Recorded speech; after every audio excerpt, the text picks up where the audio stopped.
Greetings, everyone, and welcome to another episode of the Critical Podcast. My name is Jimmy Good, and I'm your host. And now we are joined by our go-to podcast compadres, Mr. Joe Lever. Hey, Jimmy. And Mr. Levi Fletcher. Hello. I thought for sure we were going to have the same start as last week's, where Joe said A, and then Levi said A, and we did a Fonzie bit again, but we didn't. No. Levi, you held back. I appreciate that. Thank you very much. Well, thank you, gentlemen, for joining us. We have a lot to discuss this week, and for anyone who's new here, we'd like to talk about movies, video games, TV shows, all that stuff. But before we get into any of that, or even the news, I've got a little game for the boys to play, courtesy of our good friend Missile Mage, coming in hot, helping us out. We're going to change it up a little bit this week. I think quick draw. This one will be quick draw, yes. So I want you to remember, as always, with quick draw, that you have to pull out your gun and make a bang. Let's do the quick post app where it's just like, oh, I got the answer. No, we're not doing this. That's great. So this is the game he sent in for us. He says, E3 awards were recently given out, so this is a few weeks ago, with Resident Evil 2 winning Game of the Show, or given Game of the Show. Feelings can often change when final products are revealed, as well as opinions over time. Can you guess what won for these past years? Now, remember, these were when they were first shown off, so these could be like years ago. So it might not be the same year that they win. It's just like you see a game for the first time, like best in E3, like Cyberpunk 2077 probably won a lot of like best of E3 2018 awards. All right, here we go. This is for E3 2015, best of the show. Was it Fallout 4, Horizon Zero Dawn, Oculus Touch, Star Wars Battlefront, or Uncharted 4, A Thief's End?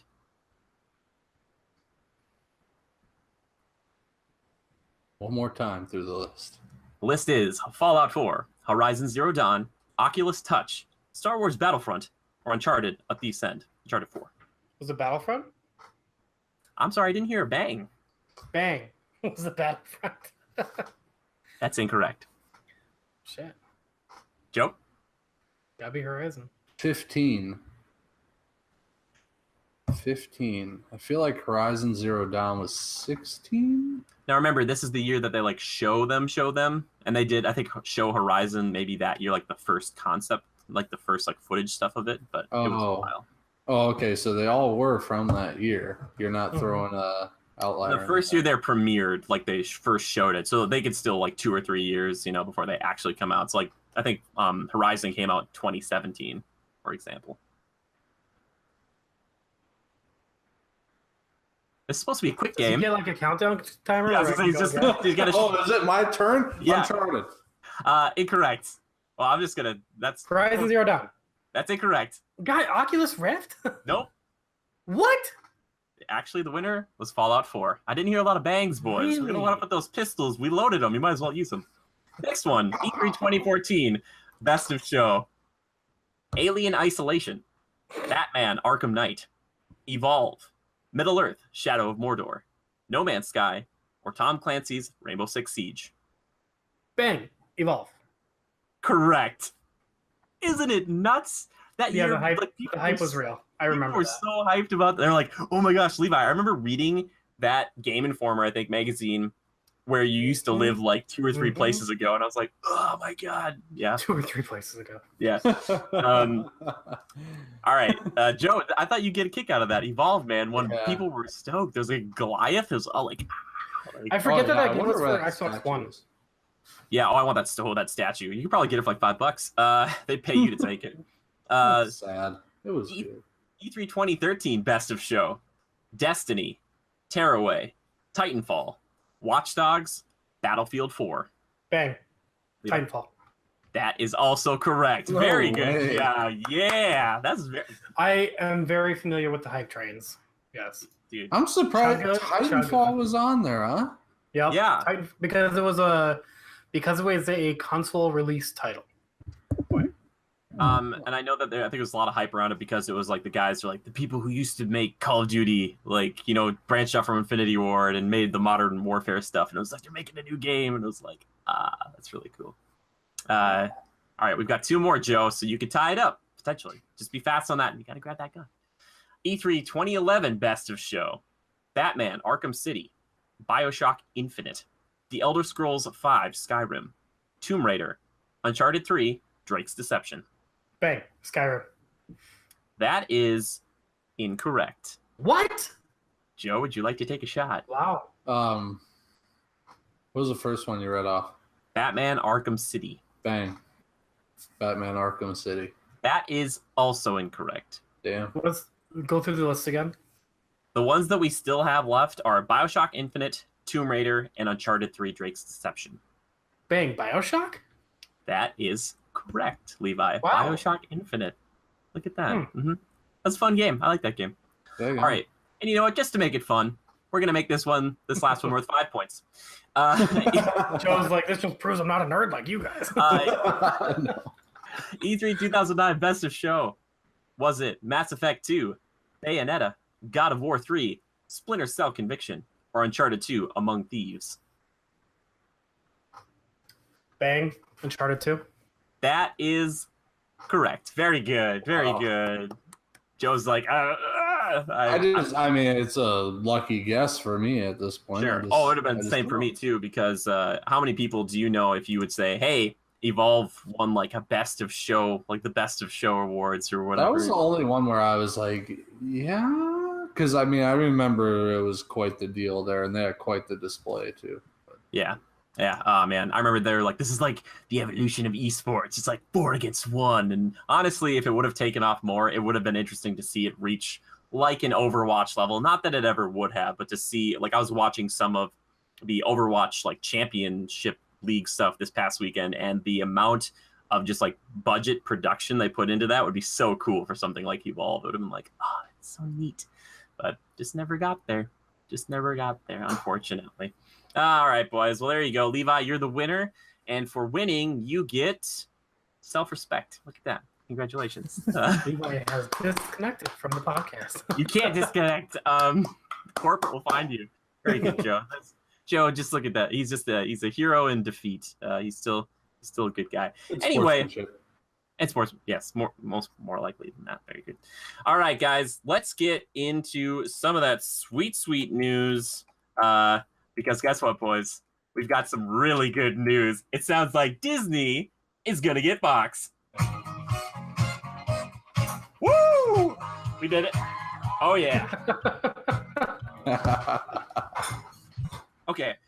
Definitely not have to worry about any copyright information on that. But they got it. Okay, so listen to this, boys. Crazy numbers. You guys want to take a guess at what the final number was? 65 billion. No, close. A little higher. Really? Yeah. A little higher? Yeah. 85 billion. Oh, guys. Well, no. Guys, it's too high. $71.3 billion. Oh, you're close. You're close. So the original came in at $52.4 billion, and then Comcast, because they like to jack up those prices. Please don't jack up my internet. They came in and they're like, hey, $65 billion in cash. And remember, we've learned that cash. Yeah, I don't keep bringing up bringing the dump trucks in. And because Fox, their shareholders, I have to think about the shareholders, a fiduciary duty, they wanted, originally to go with Disney. And they're like, oh, well, it's going to be like cash and stock and all this other stuff. But it's like, this would be better for them right now. So then Disney comes back with this one, and Comcast is like, you know what? Honestly, and a lot of people said there's a good chance Comcast didn't even have enough for that original bid. But I just thought it was interesting. Disney's like, all right, here's the deal. We'll overshoot it a little bit more. And then it's going to be good, right? They're like, all right. Comcast is like, all right, man, if you guys want to, just taking the money away. I feel like, with Comcast, I mean, how does that bid really work? I mean, they send a proposal over, and does Fox say, okay, show us the backup that you can actually do it? That's a pretty tall order that they threw over the fence. That's crazy.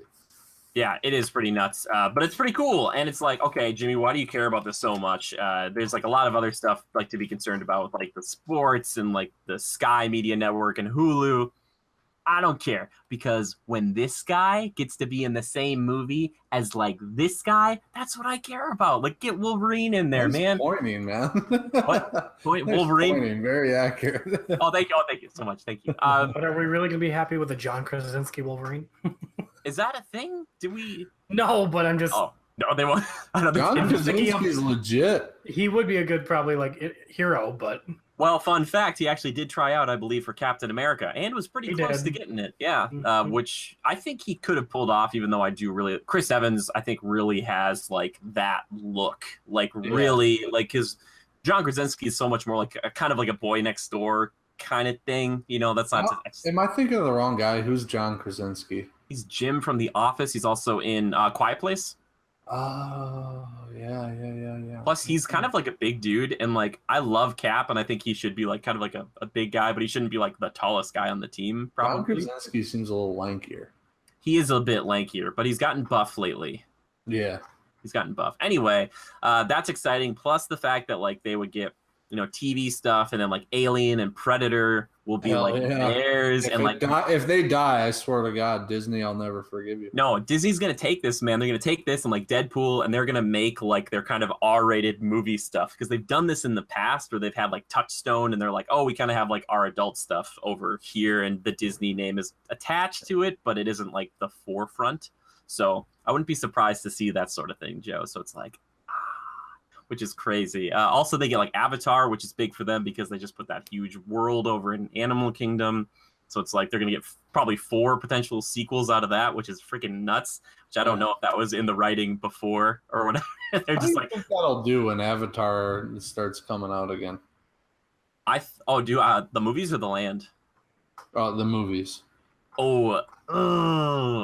I don't think it's going to be Titanic levels again. No, yeah, I don't think so either. Like, we joke about it from time to time. I just don't know how much of an impact that movie ever really made. I know it made a lot of money, but I don't think people really like were crazy about it as far as like the story. So I don't know if like people aren't going to be like, yes, the sequel I've always wanted. It's like, no, I don't think that drive is there either. That And this is for Avatar 2? At 2, 3, 4, and 5. Well, yeah, there's a long road ahead of them. So, but I think the reason that movie did so extremely well was just because it was the first 3D experience. Everybody's like, "You got to see it! It's so crazy." Yeah, it's like a tech thing. Yeah, Levi, how about you? What do you think? Do you think Avatar will do bonkers when it comes back? I didn't hate the first movie. I thought it had a pretty cool little story. I mean, yeah, it was like a rip off of like Fern Gully and Dances with Wolves and a bunch of stuff, Pocahontas. But I don't know. I don't know what kind of legs it has to stand on for a franchise. That's what I'm worried about. Yeah. One kind of interesting thing that I was looking into, because I follow Disney stuff, very, very closely, especially the park stuff. And I think back in the day, they decided that they basically gave James Cameron a ton of money, and they said, hey, you want to come in and basically we're not going to get Harry Potter. What's going to be the next Harry Potter? What's the next Star Wars? And at the time, probably when they were in development for all this stuff, they thought, holy crap, this Avatar movie is doing like bonkers numbers. So why don't we just make a land about it? And then we'll have tons of people who are excited about it. And it's still doing very, very well. Like the 2 rides they have in that park are usually like 2.5 to 3 hour wait times, which is like insane to me. Like, imagine just designing the queue line for these things. You're like, all right, we need to have this many switchbacks because we want it to be this long of a line. Like, crazy. That's a good portion of your day spent waiting for one thing. Yeah, that's why you got to use FastPass to be smarter. Be smarter. Plus, I don't really care about Avatar, which is great because on one hand, it's like they wasted budget and assets for this. On the other hand, I'm like, cool, they're taking it away, like the crowds away from other things I love for things I don't care about. Where I'm like, I couldn't care less about like the Avatar franchise. I'm like, bye-bye. Like, I'm sorry, that's just being honest. I don't think it's bad, and I like the kind of Jurassic Park style of like nature and machine, kind of that combination. But besides Stephen Lang, I mean, there's not too much in there for me. I haven't seen it in a bit. Yeah, it's a long movie too. Like it's quite a thing. It should be like one movie and done, but they're gonna make more. Anyway, but besides that, like I said, the TV stuff. So like technically, I think Simpsons is now under them. Like maybe even Family Guy and all that. I don't know what they'll do with all those things.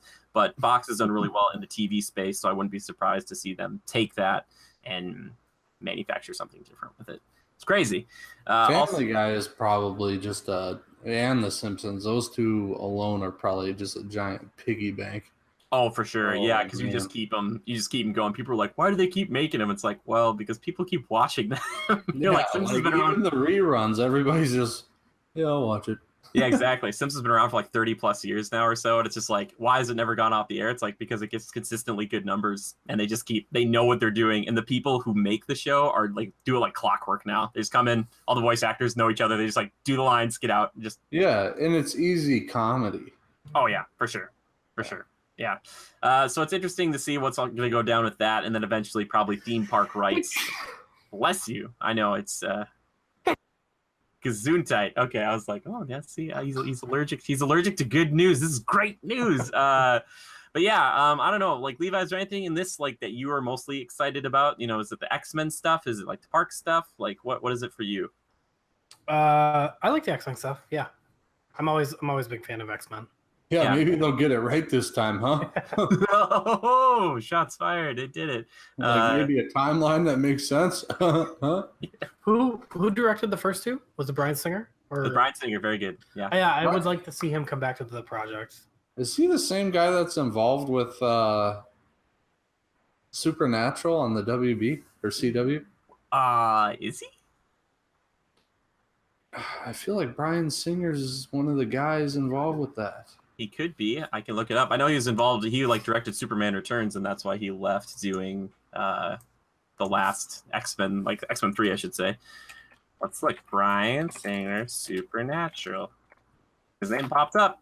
Joe is Eric Kripke. Never mind. Maybe I'm wrong. Robert Singer is a producer and director. Yep. All right. Never mind.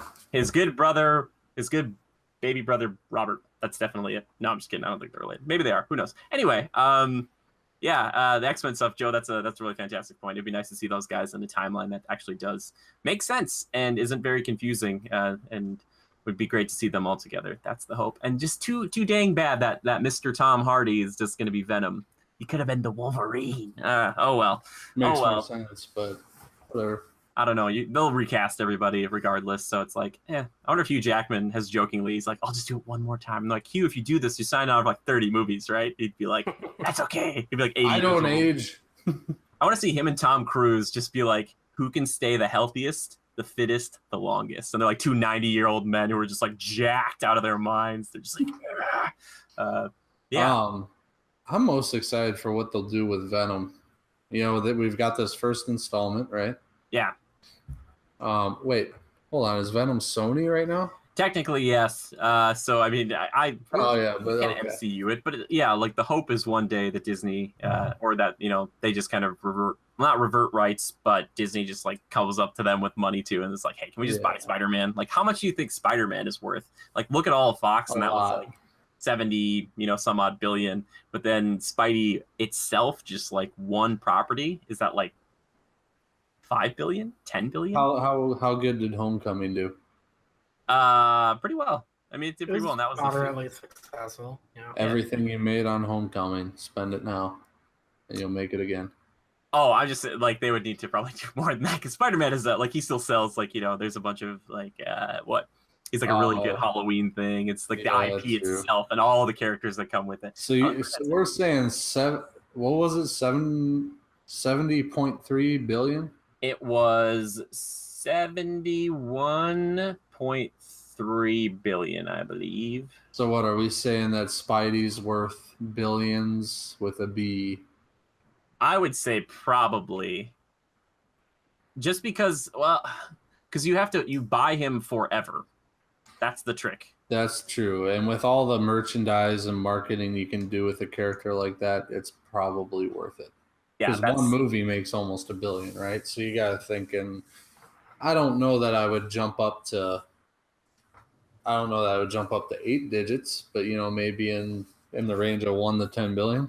Yeah, that's what I'm kind of guessing at too. Just because he's very hot right now, and people still love him, even after, like I said, there was 5 movies before Spider-Man: Homecoming, I should say, and they still went to see Homecoming, which is like insane. It's like 2 reboots within like the span of 15 years. The thing is the association with the MCU. Yeah, exactly. Cherry on top. Everybody's like, yeah, I'll see it. See, I think Venom would double its numbers if it was actually connected to the MCU in any way possible. People would be like, oh, it's an MCU movie. Yeah, a cameo by Spider-Man would, basically people would camp out for it. Yeah, people lose their freaking minds. Yeah, I know, Joe, maybe they'll do something with Alien and Predator again, besides the movies, but maybe in the parks again, because Alien was technically in the parks. Xenomorph was on the Great Movie Ride. You can see it twice there. It was actually quite scary. That was my first introduction, I think, to the Xenomorph. Really? So I get to see it in real life. Terrifying. I'd love something Alien Predator like, but yeah, I thought that was kind of cool news. Wanted to talk about it because it is quite a huge deal. The behemoth that is Disney just Kirby'd it up and sucked up another group. I was just looking up something real quick. Speaking of, Infinity War comes out tomorrow on home DVD. Oh, perfect. I was like, oh, cool. Yeah, and it made 2.045 billion. Yeah, I'm not surprised. And a lot of that, just the amalgamation of everyone, but like Spider-Man in there is still like a really big deal. Like nuts. People are still excited. Like that movie. Ooh, I probably won't buy it. It's stupid. Perfect. See, I want to see it. I don't know. We'll just wait a few months. It'll be on Netflix, right? Before Disney streaming service. Disney Deluxe. Oh no, I'm gonna keep calling it that. What Disney Flex. Dizflex. Dizflex. Yeah, flip on the old Dizflex. Even when they come up with a name for it, I'm still gonna call it Dizflex. I'm gonna call it Dizflex too. I know Jerry like, don't shorten the Disney, and I'm like, it's just you got to. It's like Dizflex. Yeah, you want to like Dizflex and chill. Walt would be so sad. He'd be like, "What have you done with my name?" Yeah, it's exciting times. It's cool to see all that go down, and I know some people might be kind of hesitant towards it, but I'm really hopeful that that means the MCU will continue. And if Infinity War is coming out, I don't know what you guys think about this, but I really want to do like a video that's like very specific about what the Stone's powers are, not in the comics, but just the movies thus far, because each one can do like 3 or 4 things if you're watching for it. I was like, I don't know. Seems like it could be a fun video idea. Let me know if you guys. We'll have to pick that up and watch it together and kind of analyze it a bit better. That'd be fun. Yeah, it's our new Jurassic World. Except we'd like it instead of be like just pick it apart. Be like, why did they all go into that stupid pen? Velociraptors. Speaking of other things, they also get the distribution rights from I think it's Star Wars: A New Hope, which Fox still has, so they will have that back as well. And there is some Star Wars news this week, which is kind of interesting. We got some casting information.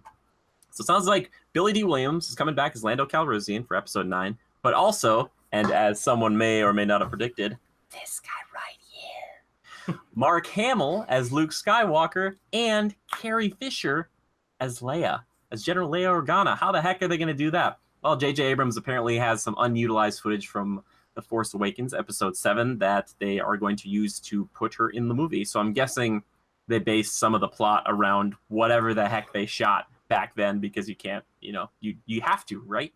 Do you feel like they should, though? Yeah, okay. Explain. I don't know. Like, I feel like it's almost like, it's kind of like the projection thing of Michael Jackson for me. Like, I feel like they should have just let her character go naturally with, the last movie. Sure. I realize they're going to have to take her out eventually, but... Yeah, I wonder maybe too soon. I don't know. I wonder if they'll still do that in this movie. But still, yeah, it is kind of interesting to have her be in it at all. A lot of us kind of theorized there's going to be kind of a time jump, and they'd be like, oh, she passed away. Like in the title crawl, they'd be like, Leia Organa has passed away. General Organa has passed away due to old age or whatever. But yeah, do you think I bet the movie will start with... Sorry. I bet the movie starts with her funeral, calling it. No, they're not gonna. They're gonna use unutilized footage, so they're gonna like. They didn't shoot. They're not gonna be like, all right, we've got that. There's no way they would do that. No way. Oh my god. Joe, do you think this is a good idea, using this kind of like footage and bringing these people back, alive or dead? Hey man, we have the technology. We can do it. Well, the thing is, they don't even have to do the whole Disney like Michael Douglas looking younger thing. It's just, yeah, I think it'd be tricky, right? It's got to be tricky. Because you well, I guess here's the thing. Episode 8 kind of like blew up the lore in whatever way. It kind of made it explode. So this way Abrams has to come back and put it all together. So maybe he was just like, all right, we'll use the story beats that I didn't use in Force Awakens, and we'll use that like 20 minutes or whatever of Leia and put it in there and base a movie around that. I don't know.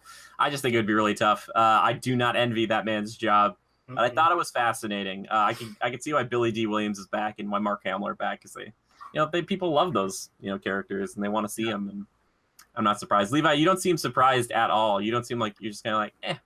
Yeah, no, I'm not.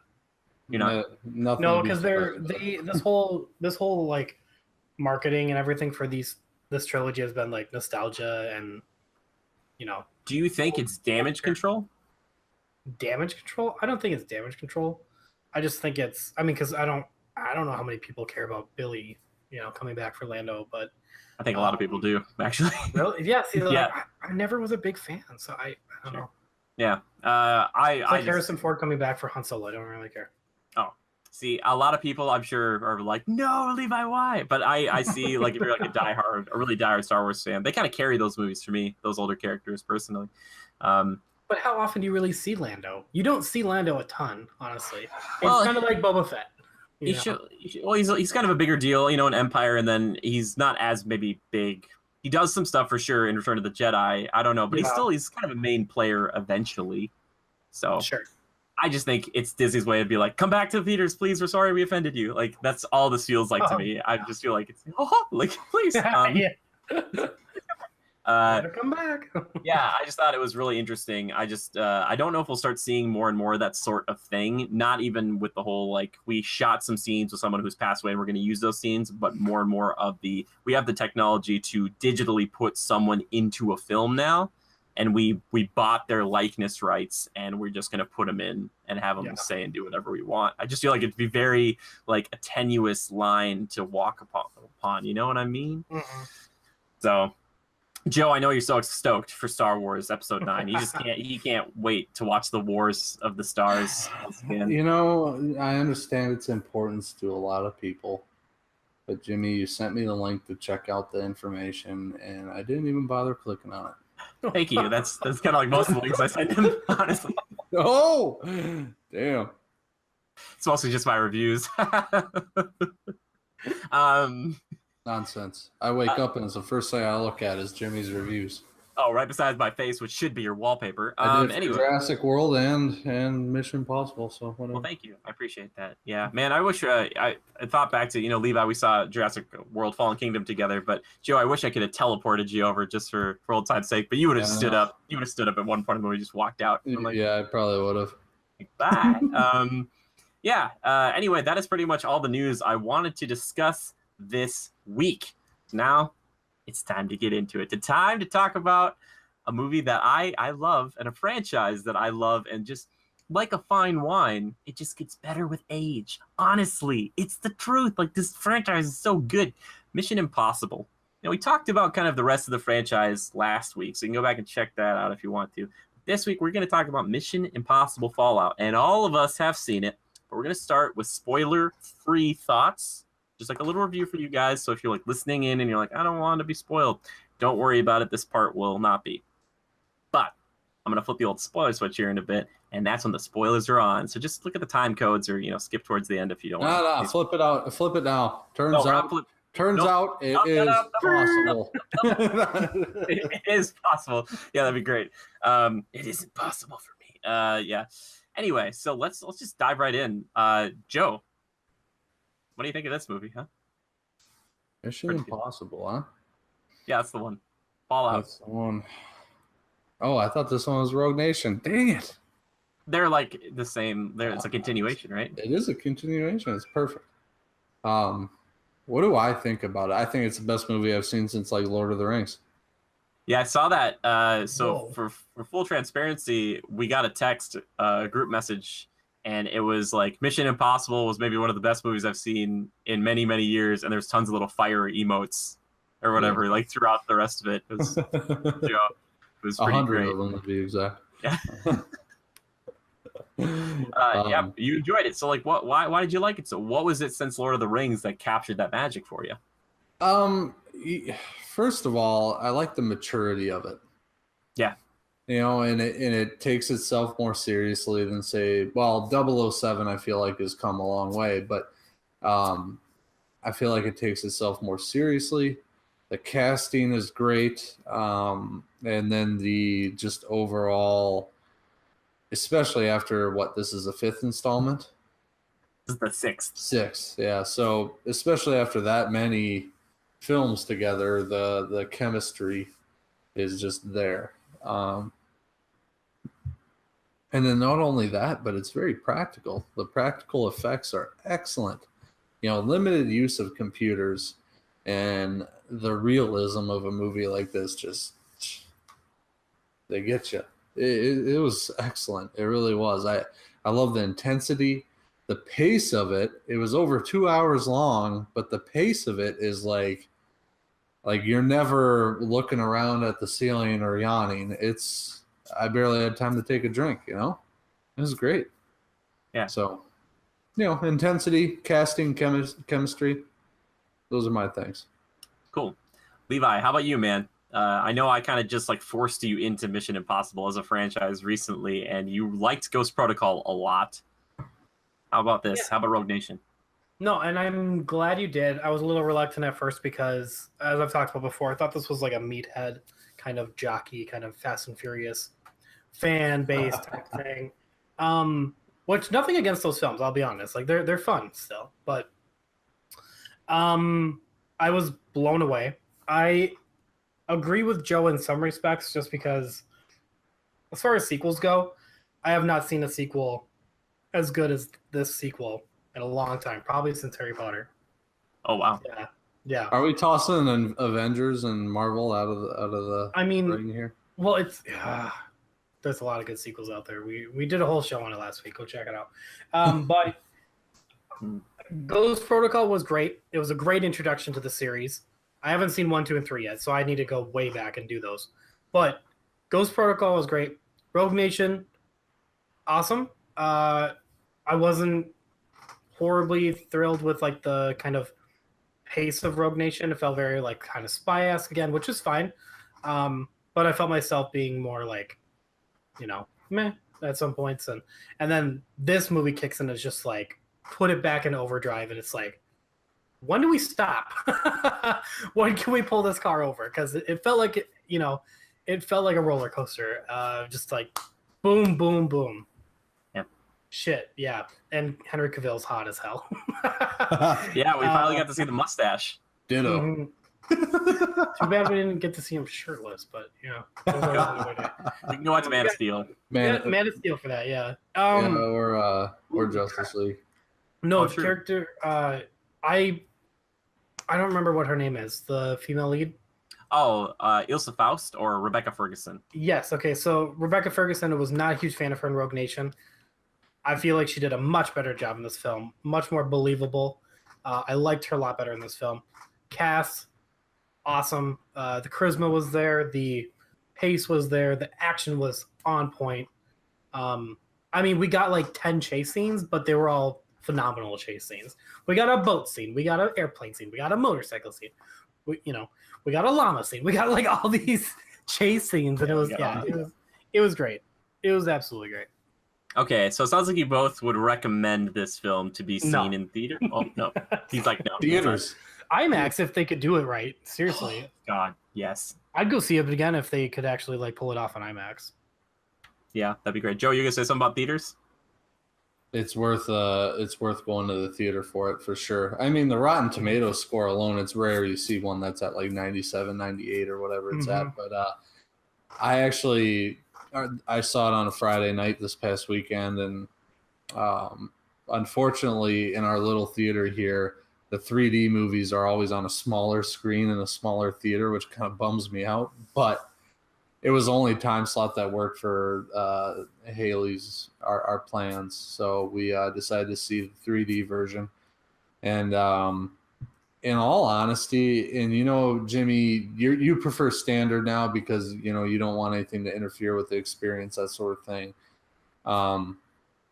Seeing this in 3D, I wasn't excited for 3D myself. I don't care for it either, but walking out after the movie, I'm like, man, I didn't even really think about the glasses or anything. Like, I was immersed in this film. Cool. And the 3D actually really worked well for it. Like, especially, and everybody knows about it, but the helicopter scene, that was cool in 3D, man. Really cool. Cool. That's I'm gonna see it in 3D now. Yeah, the rest of the film, it doesn't really matter as much. But I tell you what, that some of the intense, like high-speed chases and especially the helicopter scene, it really lends itself well to kind of accentuate those movements and stuff. So I enjoyed it. And I thought the theater and especially the 3D really enhanced it. I was surprised. Cool. Well, it doesn't sound like you guys are alone because it had a $155.83 million worldwide opening, which is really good. I think that's the best start ever for this franchise ever, which means that people still really like it. And that was 61.23 from domestic box offices, which is a franchise record. Now, remember, usually on this show, we talk about superhero stuff. So they're typically in like the 90s to 100 sometimes if they're doing really good, like domestically. But for something like this, like that's pretty freaking good, which is great. Yeah, you don't have a lot of the younger generation or the young kids going to see it. Yeah, you know? But and for a 6th film in the series, that's wow. Yep. It goes to show though. I think ratings help.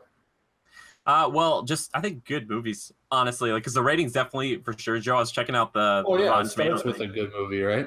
Yeah, exactly. And when the critics, it was interesting because like the critics was like 98 and like the audience score was like 92. I was like, still, that's like very high for both because sometimes you see like a disparity between us, like where audience is like love it and critics hate it, or vice versa. This was like for everybody. Like the critics were like, wow, this is like really great on so many levels, and the audience was like, that was just really fun. Like so it's not.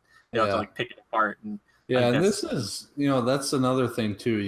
We talk about a lot of superhero films. Well, this movie, for people with our interests or, people who are kind of really immersed in that whole Marvel MCU or the DC characters, this is a good palate cleanser, I think. For sure.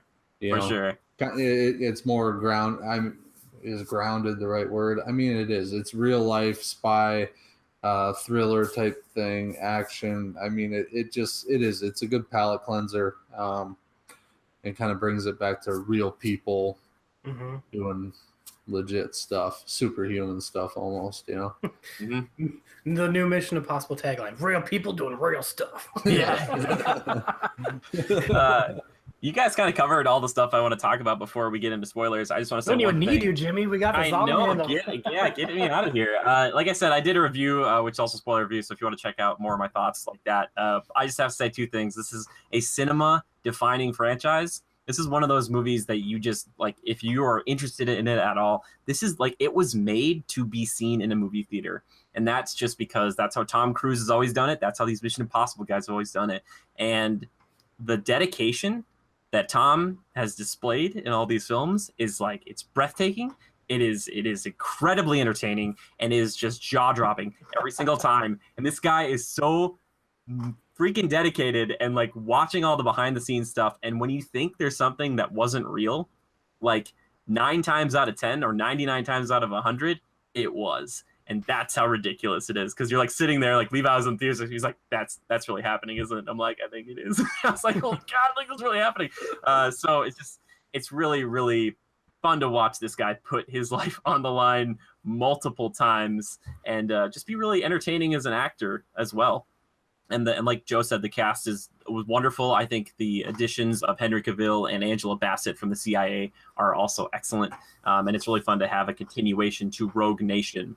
Because this is really truly a pure sequel in that you could go into it without having seen Rogue Nation, but this is the first time in Mission Impossible where you probably should watch the one before it. Otherwise, you'd be like, who the heck's that bad guy? You'd be like, why do they hate why is he so important? Wait, he caught him before? Yeah, you're like, oh God. They're like, oh, how long are they going to take to figure that out that you caught this guy? And he's like, I don't know.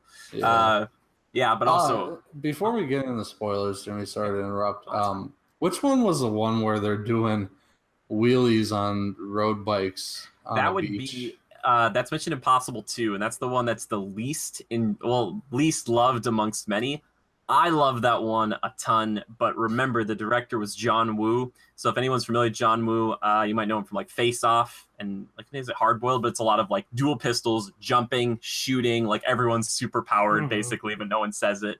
That movie's kind of weird, but I still really like that one. And I like it more than 1, honestly. That's just I don't remember 1, but I remember the second one with that motorcycle like duel. And I kind of lost interest at that moment. Like, this is kind of ridiculous. Oh, that ending, man!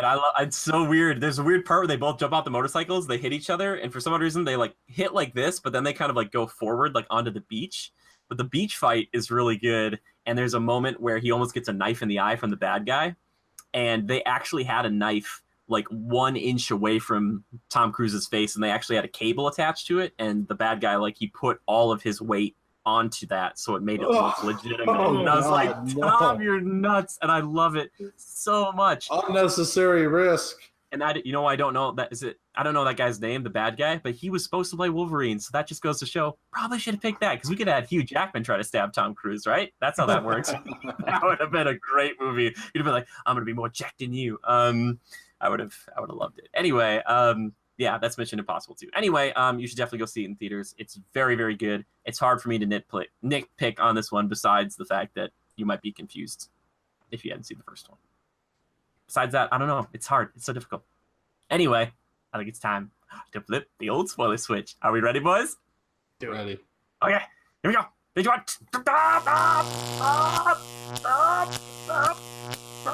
Okay, there we go. Sparks.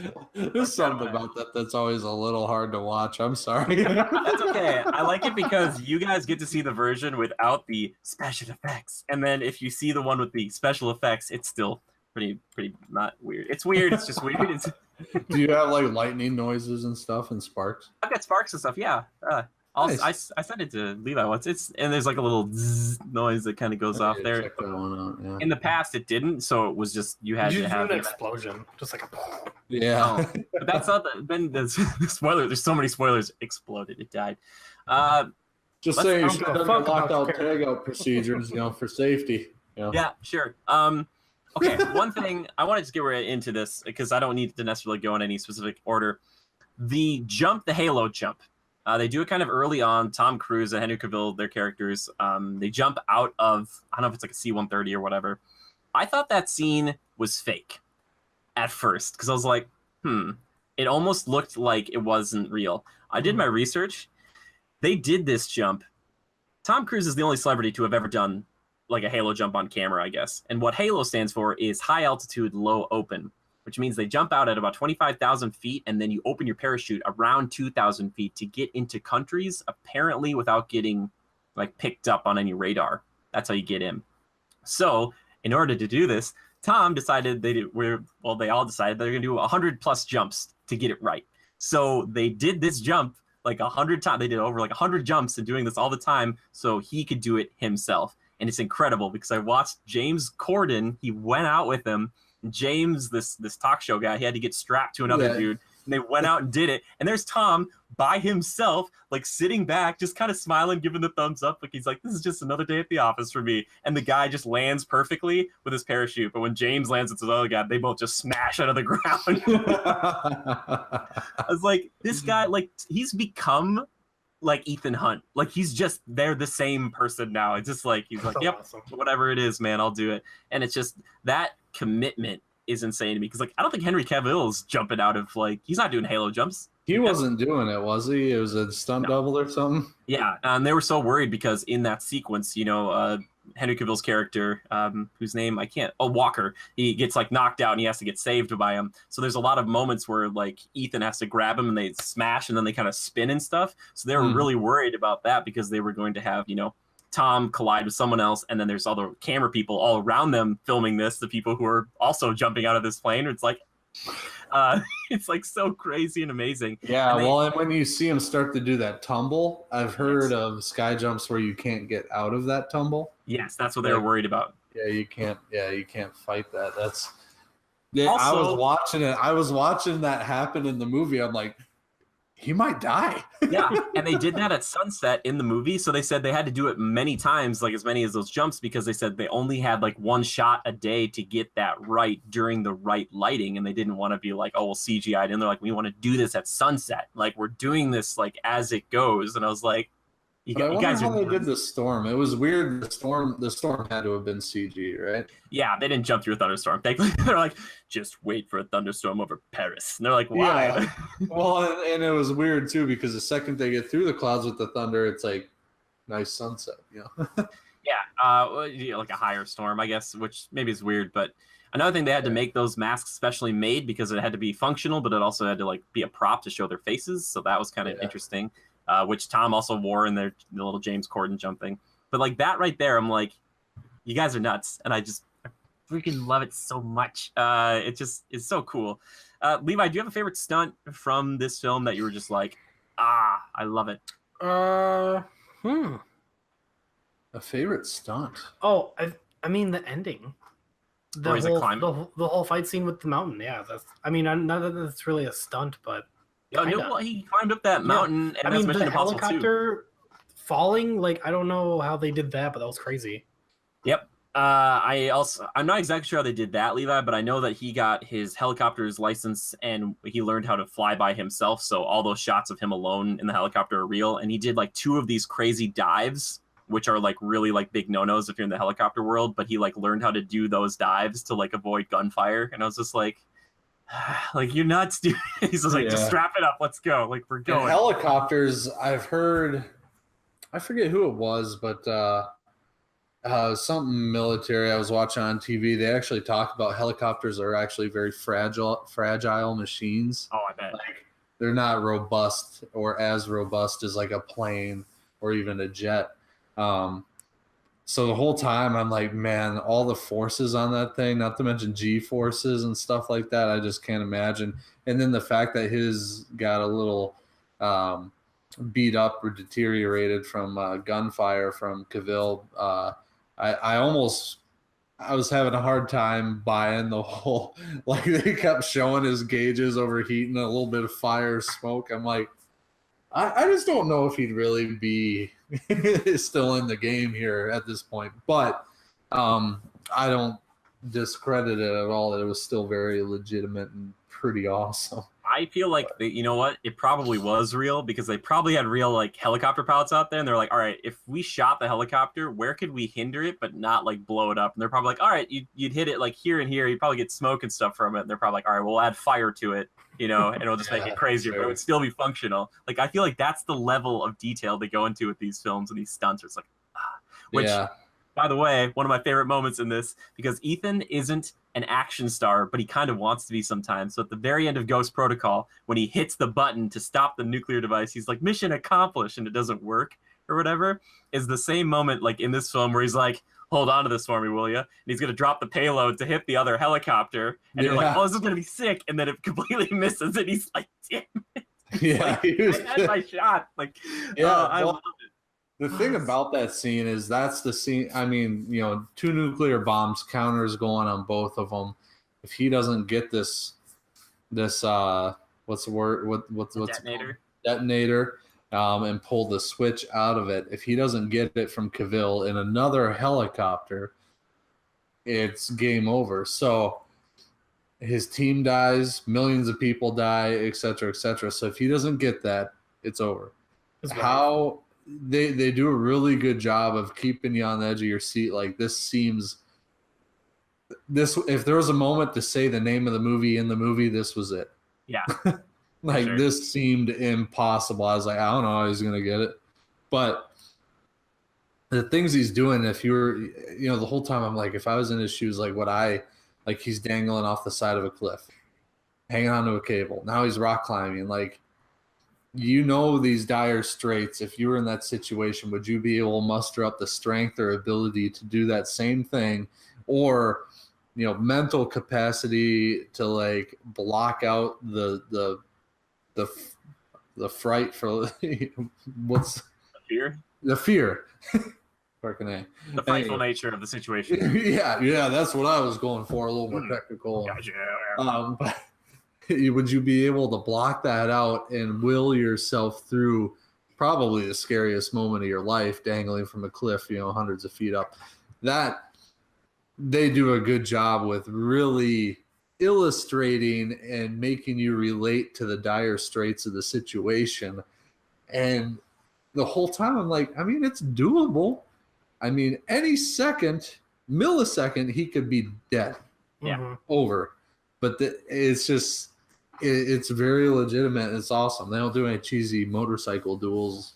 Well, I would say, I mean, that is ridiculous. But if you watch the beginning of Mission Impossible 2, they show him free climbing, like out in the desert somewhere. So this, for me, it was just a nod back to that. And I'm like, oh, I'm used to this kind of thing for Ethan, like climbing out on something for like he's could die. But for everyone else, it's like, oh my gosh. And he's intelligent enough to get off that cable that's holding the helicopter. He's like, oh, this thing could fall in a second. So he's like, I'm going to jump out of the rocks. He's like, I'm not going to be on the cable. I'm going to die. Yeah. The only thing that was like, wow, what were the chances that hook would, catch an edge on the cliff? Like like 1 in a billion that thing catches a freaking ledge, Would you say it's impossible? Almost impossible, but not totally unbelievable, I guess, I don't know what the hook and rope was for. It was part of, remember, it was holding on to the cargo. The payload. That he grabbed originally, which the stunt to get onto the helicopter in the first place was also terrifying because he's just like, I love that Ethan just doesn't give up. Like, that's his thing, his sheer force of will. Because like you said, Joe, it seems impossible, but he's like, I will get the detonator. I will do it. And people are just like, okay, Ethan, I don't know you're in one helicopter. How are you gonna get to that other one? And he's just like, doesn't matter. I'm just gonna do it. It's like, impossible. Levi, okay, for you, you talked about that scene, that fight. What did you think about the bathroom fight? What did you feel about that? That fight was hilarious, especially the part with the blood where they're like, want a piece of this? And they just walk back out. Yeah, that's true. There's a lot of blood. There was a lot of blood. I Three love guys that scene, in the bathroom stall. Yeah. I especially love when Henry Cavill's just like guns up and is just ready to go. And those punches, they connect and you feel it. You just feel it, man. So good. What did you have a favorite, like any moment besides like the was there any like hit for you where you're like, wow, all right, here we go? Because for me, it was like the mirror thing. Yeah, the mirror thing is crazy where he like smashes with the mirror. Otherwise, doesn't he like punch a wall too?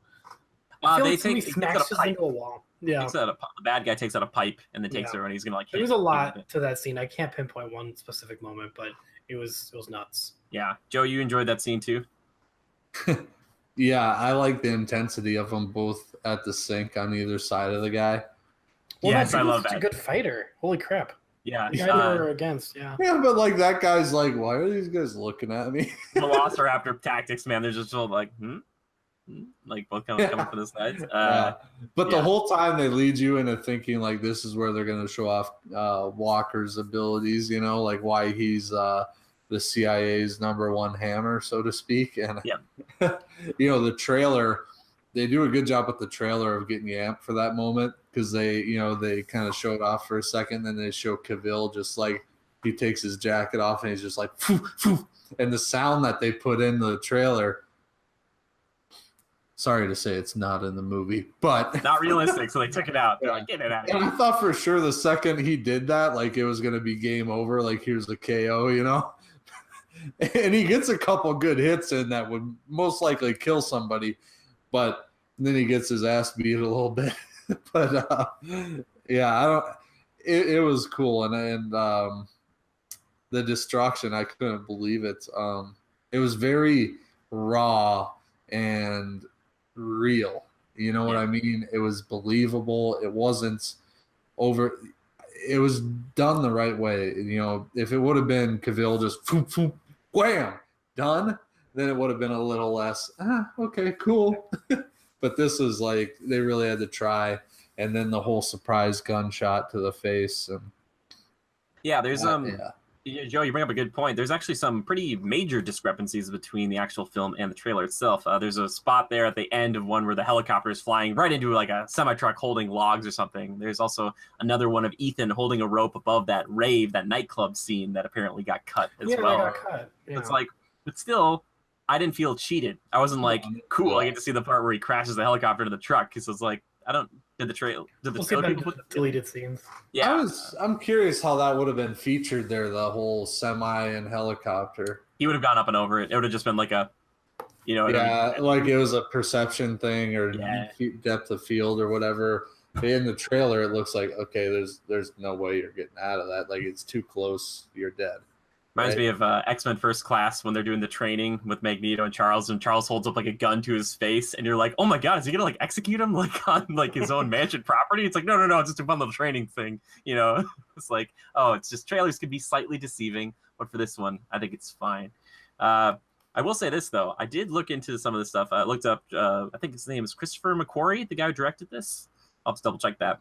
But I was talking about that fight scene, and he said, okay, they get compared to the hammer and the scalpel earlier on. So Ethan's the scalpel, you know, Walker's the hammer. And they go in and they fight this guy who's actually like one of the best martial artists ever. He's like this wushy master or whatever, and he's just destroying them. There's like 2 moments where Tom or Ethan gets like hit in the throat, and he's like, they both get hit in the throat, and like, you see it. They're both like, even Cavill, they're just like, yeah, and how they play it off, Levi, like you said.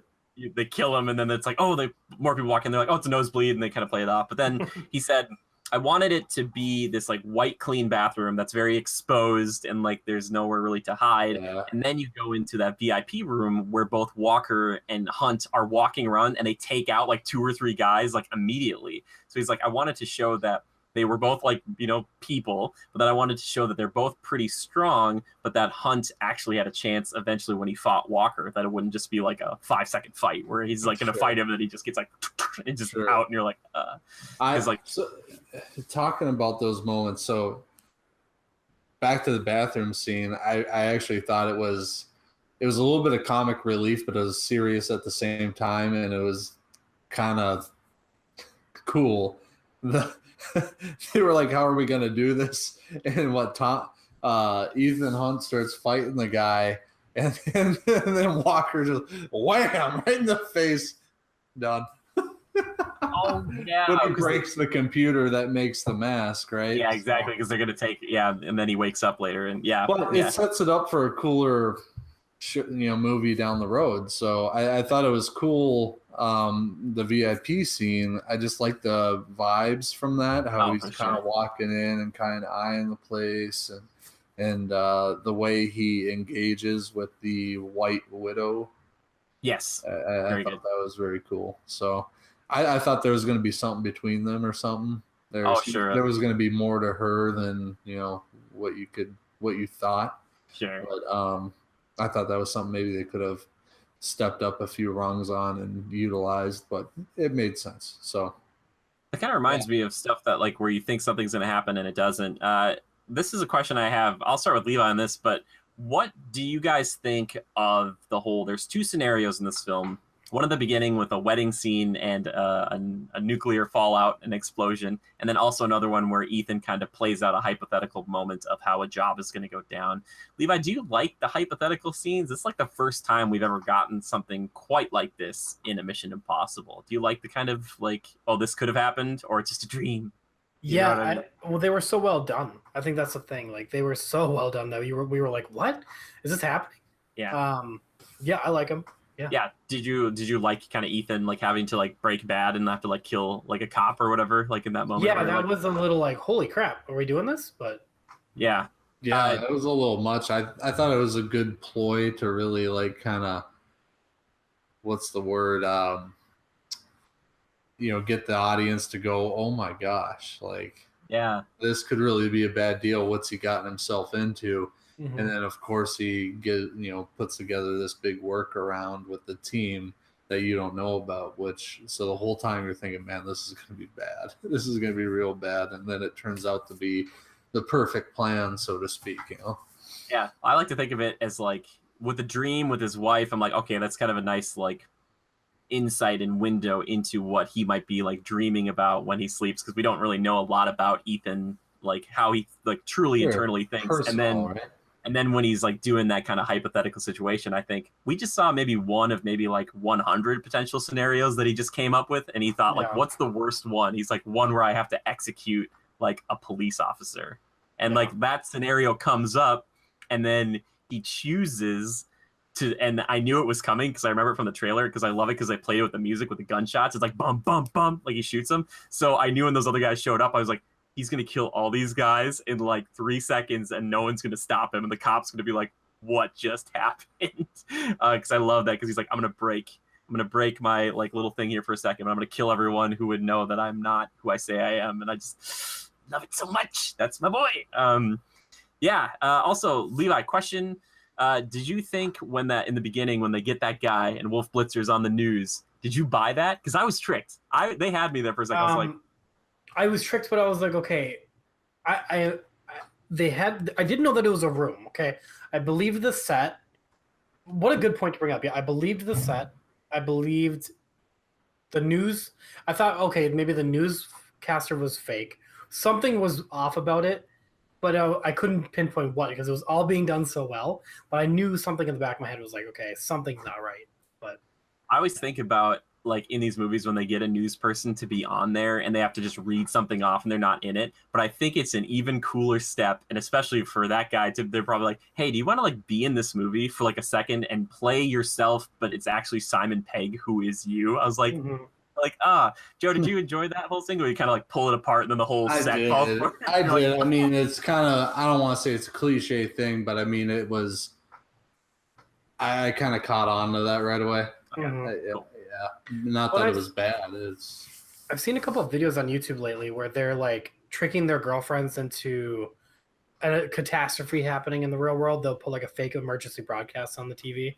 And she'll be like flipping out. So I've seen stuff like this before. So it just, I got tricked because the name of the movie is Fallout, or that subtitle is, and I thought, oh my gosh, is this the movie that what happens when the IMF loses?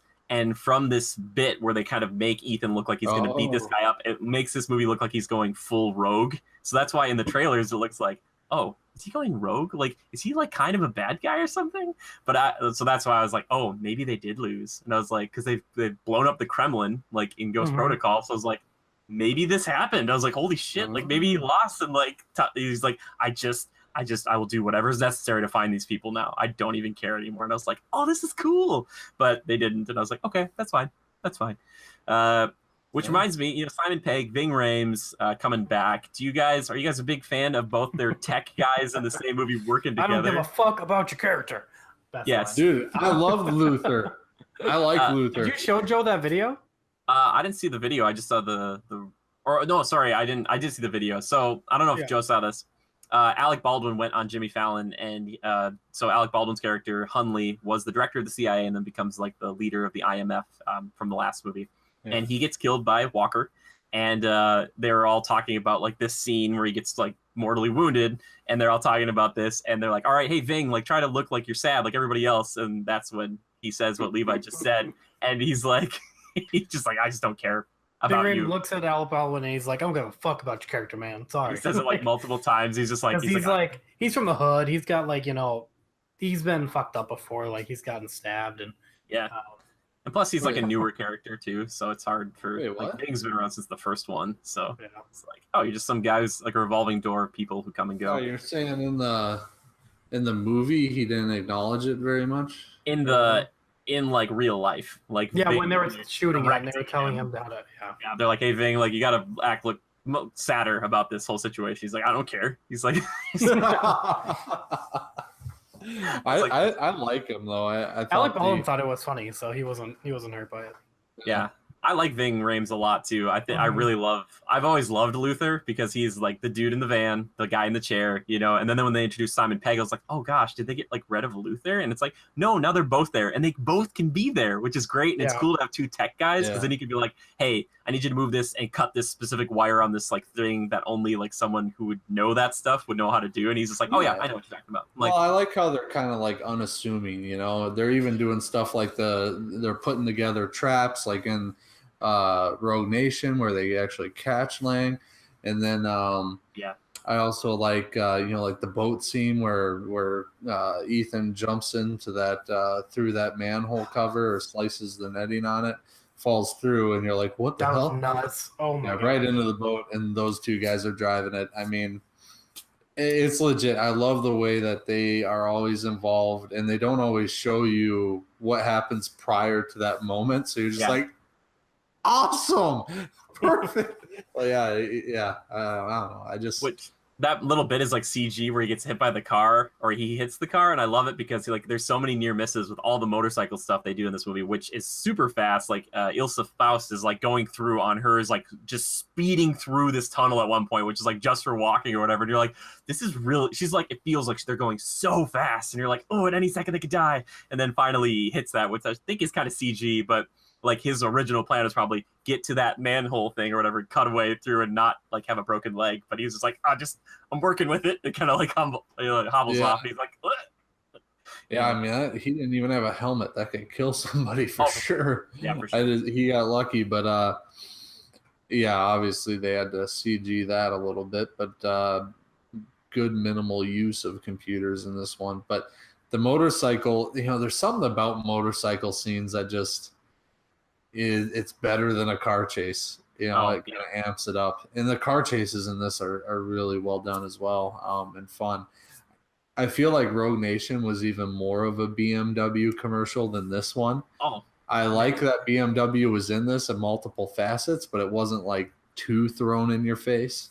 One, the car that he remote controls in the first big scene. That might be a callback to James Bond. Is it The World Is Not Enough? There's one movie where he gets that like pretty early on, and he's like steering it. He's sitting in the back seat at Pierce Brosnan, and he's just like, he's like taking people out with it. And I was like, this is so much like that. And I love like it's kind of like a nod to being like, yeah, you got this. Yeah, and that's not too far out there. I mean, we can do that stuff. It's just never used because there's no reason for it. But the bikes, I love that moment where him and Walker, they had this plan. They both get on the motorcycles, and Walker starts and goes, and Cruz is like, or Ethan Hunt, it won't start. And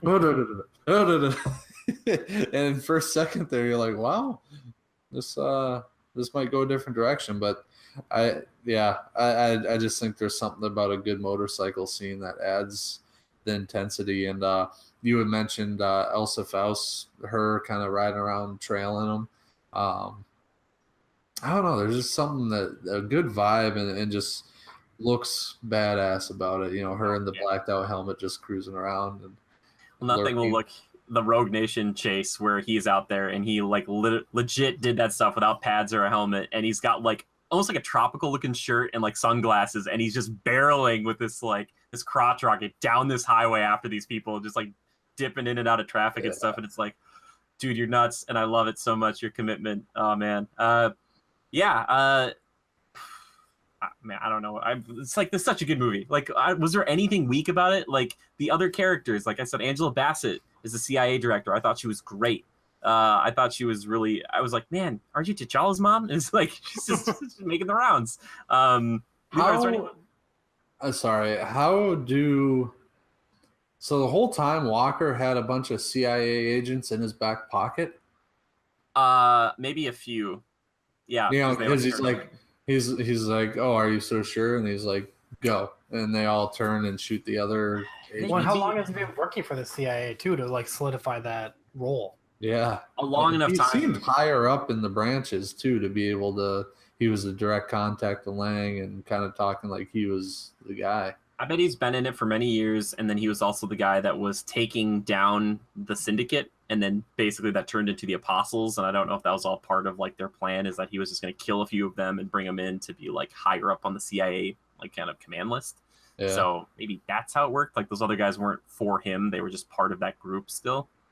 Which also they got me at that part too, because like I love just like letting all of that go and just being fully in the moment. And when they Simon Pegg, I should say Benji, goes in and they put the Solomon Lane mask on, and Henry Cavill finally shows, or Walker shows, his true colors, which I'm like, yeah, I kind of knew earlier on you were going to be the bad dude, not from just the trailers, but I was like, there's some things he was saying. That got me though. That scene got me. I love it so much. And then he's just like, it's like, oh, you fell for it, you big dumb. Like Walker's just like, oh, the damn mask. Well, because he got lost in the intensity of the whole thing and the fact that things are kind of going to hell in a handbasket for Ethan Hunt, Oh yeah, at the beginning where he's like, does that actually work on people or whatever? And he's like, hey, be surprised. Exactly. I was like, you're an idiot. I was like, don't.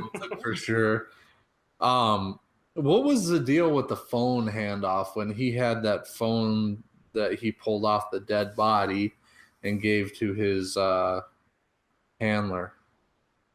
Oh, so basically he took that phone and he said, I think he said it was Ethan's because he was going to say like, oh, this has got, it had a bunch of that contact information to the apostles. And he was going to say like, oh, actually this was like Ethan Hunt's and this is all information that ties him to the syndicate.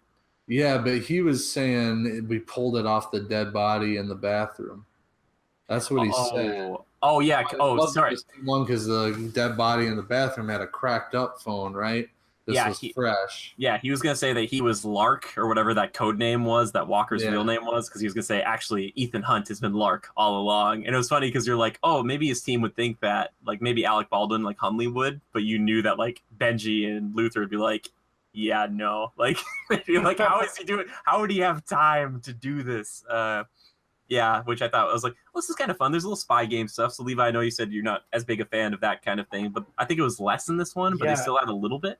I wouldn't even really say that it was like a detractor, but like I just felt like there was a lot of backstabbing, you know, a lot of like that kind of deal. And not really even that is a bad thing, but I can't think of anything that's really bad about the film. Yeah. But was that why I gave it like a 9.5 because it was crazy good. Yeah. Was that a moment though when you kind of saw that Walker was the bad guy? Sure.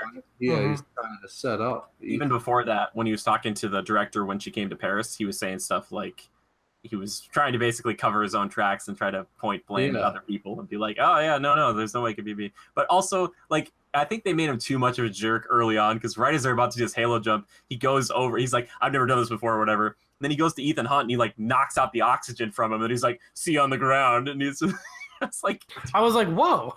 It's like, yeah, well, they almost, I don't know if you guys kind of felt it, but right from the get-go when you meet him, at first he's just a stoic kind of badass guy.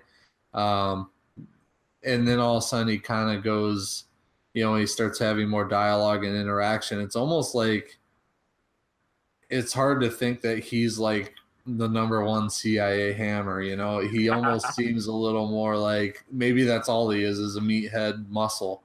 Like there's not a lot of intelligence shown off for the first little bit. He just seems to be like the brawn type of guy. Well, and his thing has never been to be in intelligence because he's like a killer. And I think they show a shot of like, they're like, when he gets that thing in the beginning, Ethan gets the whole like your mission if you choose to accept, and they show a black and white photo of a bunch of black out like eyes of a bunch of military guys standing over maybe some dead like syndicate members. And I'm pretty sure Henry Cavill's one of those guys, like standing there with a big gun, because like I think that's him right there. And he talks about that on the plane. He's like, if you have a problem with my methods, just get out of my way. Because it's like, this is all I do is I go into a place and I kill somebody. I don't care how I get it done. I just kill them. And Ethan's like, okay, that's not how we do things here at the IMF. But you're here because CIA overhead, I guess, is a thing. So come along, you know. But I thought that whole little bit in the beginning was funny, in that I thought he faked his knockout like through the storm. I was like, oh, maybe he made it look.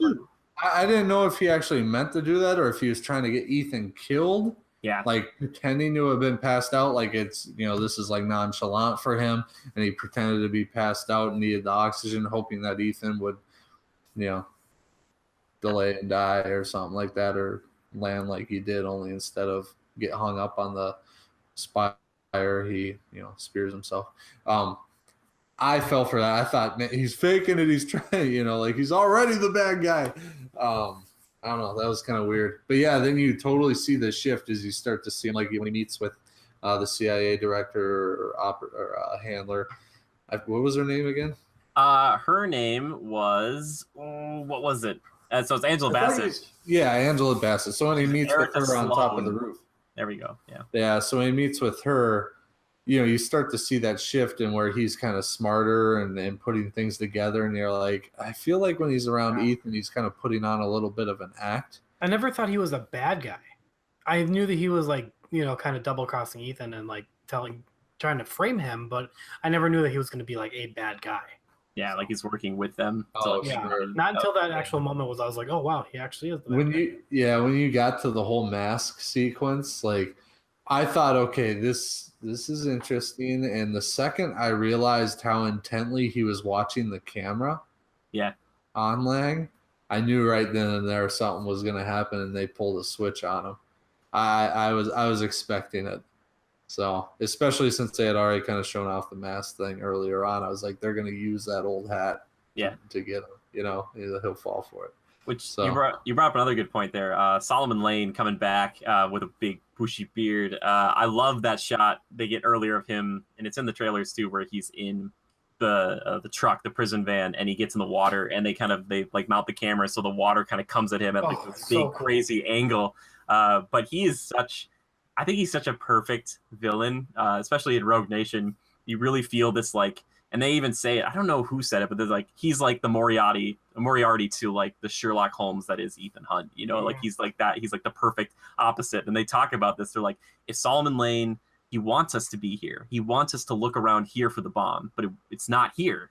And it's like this. They try to think like he does because he's so intelligent.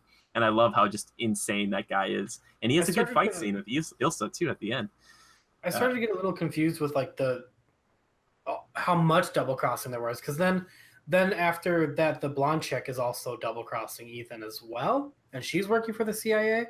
No, she's just working for MI6. Are you talking about Ilsa? No, the blonde chick, the broker. Oh, I think she was honestly just in it for herself. I don't know if she. Yeah, I think the MI6 was tolerant. There was a lot of characters. There was a lot of moving pieces to that. So yeah, CIA and MI6 tolerated her because they utilized her to, purposefully trade things. Yeah. I also love that her brother is like a big dumb idiot, and he screws up, and then he's like, "I don't trust your brother," and today proved it. He's like, that guy's a loose cannon. I'm like, so funny. I was like, it's so good because Ethan's just like, I'm gonna just throw these guys under the bus. He's like, I don't care about you.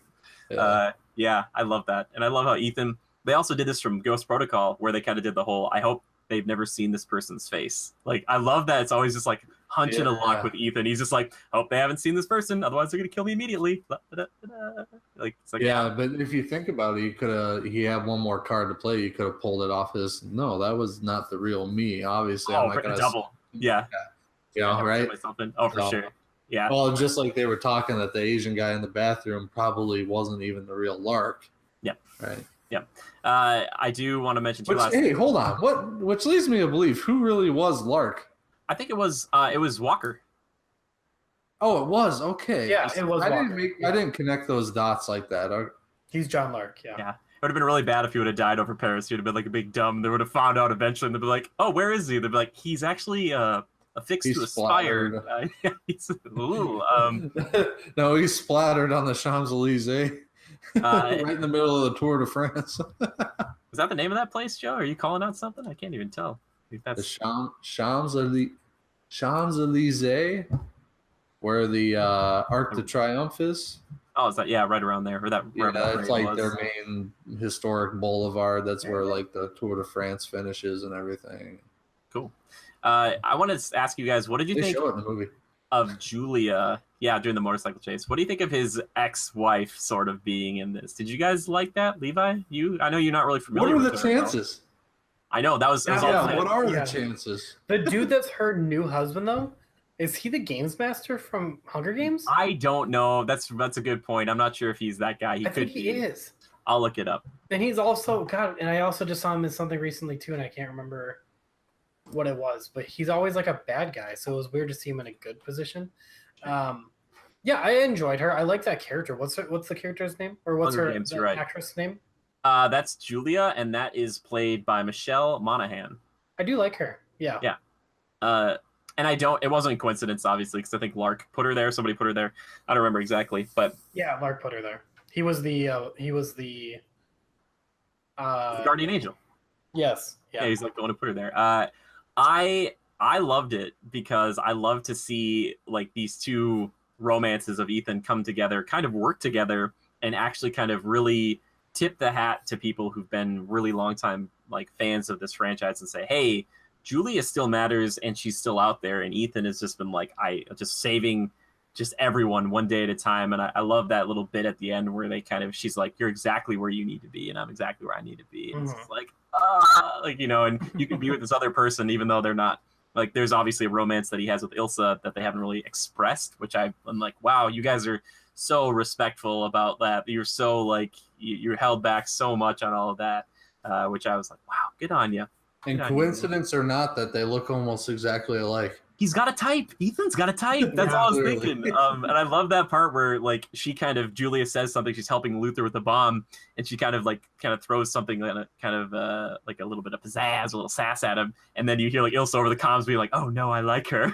It's just like kind of this like internal struggle, like holy crap, like why are you here, Julia? Yeah, but I love that, and that whole fight that Ilsa has with Solomon at the end with Simon or with Benji being like strung up and about to get choked or like to be like hung. Like that whole bit is very like, that whole ending is so stressful. People My in the theater was not ready for that movie. People were gasping at that, like the Hook scene too, and like he turned Walker turns into a Bond villain with half his face melted off and like all that. Oh yeah, with the oil that spilled out on his face. Oh my gosh. Was it that or was it hydraulic fluid or something? Or whatever. Yeah, he's just screaming. I'm like, you know. Was it this film or was it another one where like Ethan has like a knife coming at him? That was 2. We were talking about it earlier. No. It's because I've only seen 4, 5, and 6, but I remember I think it was it 5, where he's got like a knife coming at him and he uses his restraints to pull the knife back. I think it was in Rogue Nation. It was either that. It could be. Yeah. Oh yeah, sure. But also like the helicopter's getting jammed in that mountain just perfectly. Yeah, that was crazy. I was like, it's like okay, but that Hook, what a good death. Like think about deaths in movies, and I think of like Lurtz from the end of Fellowship of the Ring, that last Uruk-hai that Aragorn takes his arm, stabs him, the guy like grabs his sword, it's like, and then he just lops his head off. I'm like, that's a great death. This is also just like the noise it made and like the explosion, and he just gets pulled down into it. You're like, you are not coming back, buddy. Like there's just no way they can bring him back.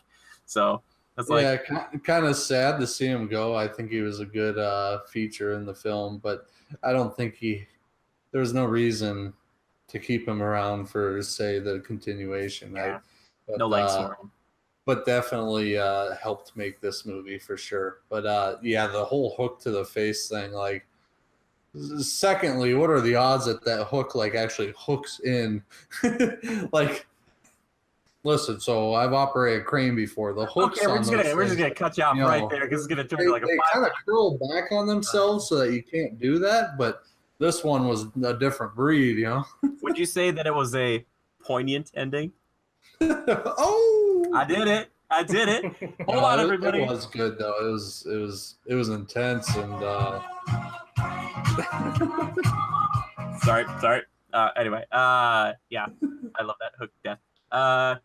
You'll notice I laid back. I apologize. I'm not getting all casual here for the podcast, but I think I hurt my back this weekend. No, it's fine. Reminds me of that time you laid on the floor during our whole podcast. Like, I'm doing it from the floor. I was like, I've done that, haven't I? Yeah. Don't hurt your back. Yeah, it's hard to find, like I said, stuff to really kind of nitpick about the film. I think we've gone over all the major stunts. A lot of chasing, a lot of running. Oh, also really good use of littered, like just sprinkled comedy throughout. One of my favorite bits is he's running and running and running, and Benji's telling him what to do, which they've done in other movies, which it's a great little bit. But him running, jumping, he's like going to jump out a window, and like no one else can hear that he's like who this guy is. And he's talking to Benji, and so this crazy man runs into your office, breaks a window, and he's like, I'm about to jump out a window. And people are just like looking at him like, what do we do? And then he just jumps. Sorry, I had it locked on 2D. I love that he's still afraid of that kind of thing. Like Ethan is never like, oh, it's just a jump, it's fine. Like he's always gonna doing that for the movie, he actually jumped that one gap. Yes, and broke his ankle. It was his ankle? Yep. But he also screwed up his ribs, didn't he? He like went straight into that thing. So yeah, if you watch it, and it's also in the trailers, and I like looked at the frame, you can see his foot hit the wall and go like that. It like bends backwards onto itself. Oh, really? He said during the filming, he's like, I knew stuff was broken. So in that shot, you see him hobble past the camera, and he's like, I did that because I knew we had to get the shot. And then he's like, and then I told everyone that we were done for the day because I had to go to the hospital. he's like, yeah, we have to go to the hospital. And they're like, why? And he's like, I broke my ankle for sure, and maybe some of my ribs. And they're like, what? He's just like, apparently the insurance premiums for this film made it more expensive because Tom was like, yeah, I'm doing all this stuff. I was like, oh god, just don't. Yeah, but they're gonna make cable. It yeah, the cable that they had on him for that jump for safety, it was supposed to have. What's the word? It's kind of like a retractable, but had force on it, so it's not like he was going to just free fall. It was supposed to keep him from like slamming. and apparently it didn't function properly, and so that's why he hit it so hard. He didn't anticipate that. So that's why crazy. When his character ever like breaks something, like when he's in that last fight with Walker and he's kind of like limping around, I'm like, I know he's acting, but I know that he knows what that pain is like, where he's just kind of like, he's trying to like move towards something and he's just like, yep, here we go. He's like, there we go. Yeah. That's horrible. So, oh, there's such good acting too. That was a cool scene. Yeah. They all just feel like that, you know, like each one was just impactful the way it should be and memorable. Yep, that's why I would say I want them to make a 7th one, but then did you make 8 and 9? And I think Christopher McQuarrie, the guy who did this one, he made Rogue Nation, and I don't know. I think whatever he's doing it really well. I still love Ghost Protocol, but I think whatever they're doing right now is definitely working for him. The question is, how long is Tom in it for? Huh? I don't know. Apparently, he's in it enough because I just saw a little headline that said Henry Cavill told people that Tom was quoting Top Gun lines while he was flying his helicopter around. So he loves what he did.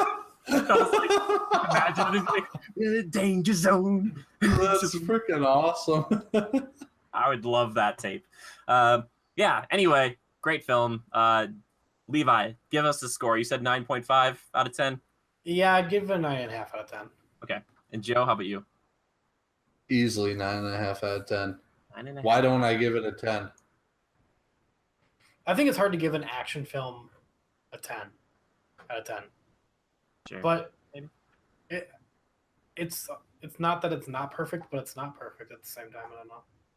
It's not Lord of the Rings. Isn't there such thing as a movie that's a 10? What's a 10 in Lord our of the eyes? Rings. I will tell you guys what, like, for me is like a 10. It's something that's like transcendent, that kind of changes the game a little bit. It's something that I can't really step away from. And that's why like Lord of the Rings will always be like a pure 10 out of 10 for me. I know there's like little problems, and like Jurassic Park is also just like freak.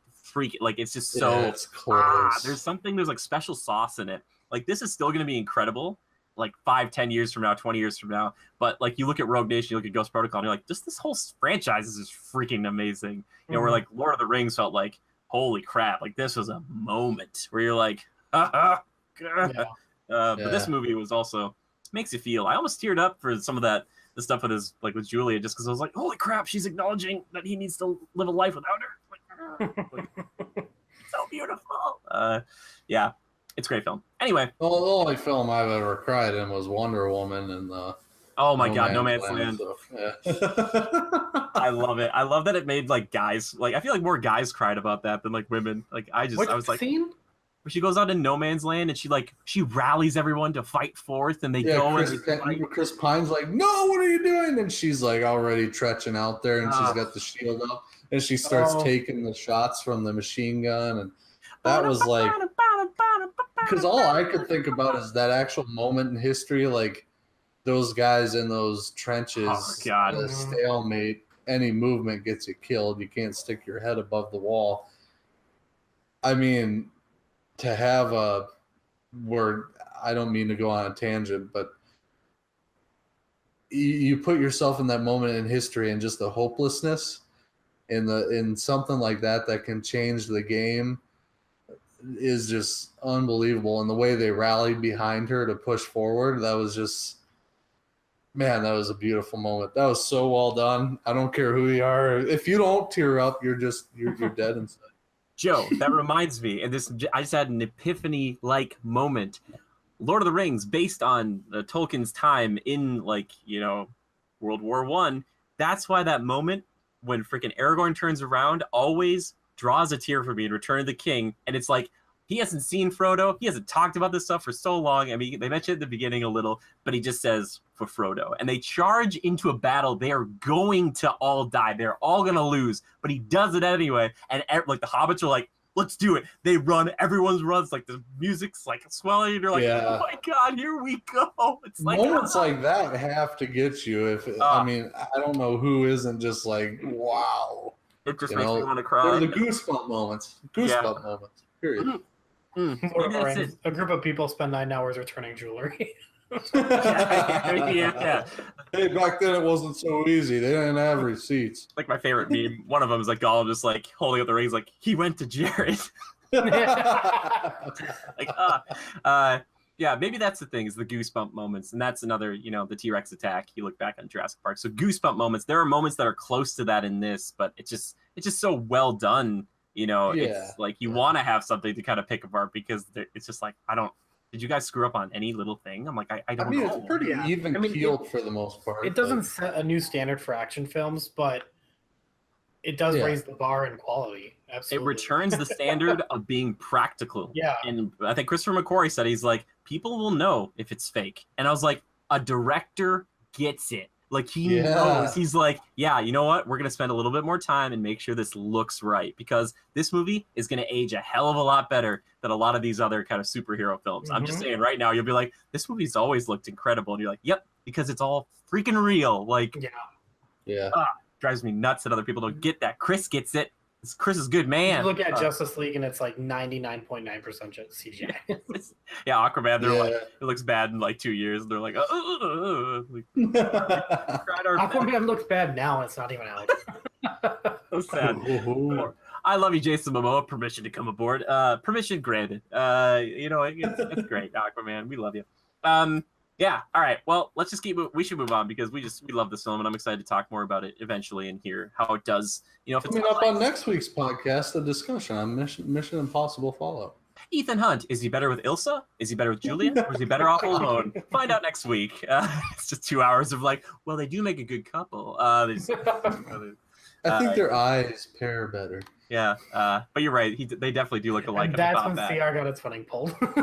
No, that's when we got more funding, double, triple. Yeah, he has a type. I love that Ethan's got a type, and I love that Luther even says, he's like, I've only seen him in love for like this twice in his life. And she's like, oh crap. Ilsa's great. By the way, Ilsa, I wish she would have played Black Widow, like in the Marvel movies. When she does like that stuff, I'm like, maybe it's just I wasn't a fan of ScarJo. If they would have put her in there, I'd have been like, all right. Like, she just, I get it. I don't even know her outside of this movie. I don't either. I don't know her besides Rogue Nation. I think she's just great. She did work. All right, we're moving on, guys. That segment of the show that I like to call, Leave I like to call, Joe like to call, we like to call. Joe, hit me with it, buddy. We're like a three-way draw, like Timekillers. We did it. Pointing at each other. Timekillers. Perfect. You guys did it. It was flawless in the first time. Levi, what have you been killing time with, man? What have you been watching in Steer? Okay. Heavily into My Hero Academia right now. Such a good fucking show. I love that you're still watching. Yes, thank you for turning me on to it. You're welcome. I like 10 episodes into season 1 right now. So actually, like 12. I think I saw it on the Hulu there. I was like, oh, look at him. Started Vermintide 2 with you, and Joe, and playing a little bit of. I'm trying to think of what else am I doing.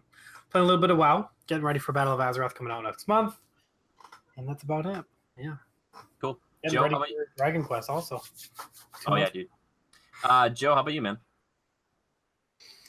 Warhammer Vermintide 2, as Levi said.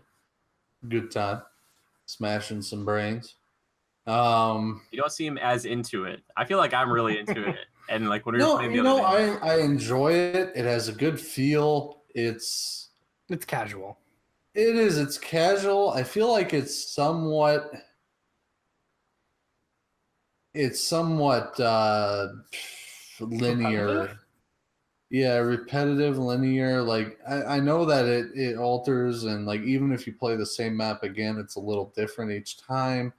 But I still feel like it's very linear in that it's just kind of the same thing over and over. Just they come at you in different ways, maybe a different character. Yeah, I mean it is. You get a group together and it's just kind of like, oh, come on, bring it, and like not today. And what, Jimmy, you smashed one guy, he's crawling up the edge of a bridge, and you're just standing there. And I turn around, I look, and I was gonna come hit him, and then you're like, I wouldn't. Boom. Yeah. And afterwards, Jimmy clarified. He's like, I wasn't talking to you. I was talking to him.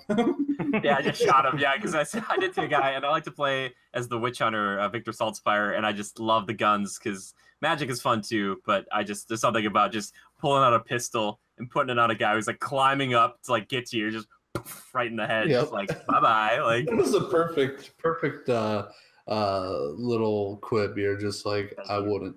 Yeah, dude, I love being an action hero in that game. And then I'll say things so just like because I want to get into it because he's all about like for the Empire, for Sigmar, and he's like heresy. So I'll be like, oh, you heretics, die! And just having things. And, yeah. I'm just trying to think. The reason it's not like, I don't see myself playing it months down the road. Sure. You know what I mean? Just because it does have that bit of repetitiveness. The upgrades are okay.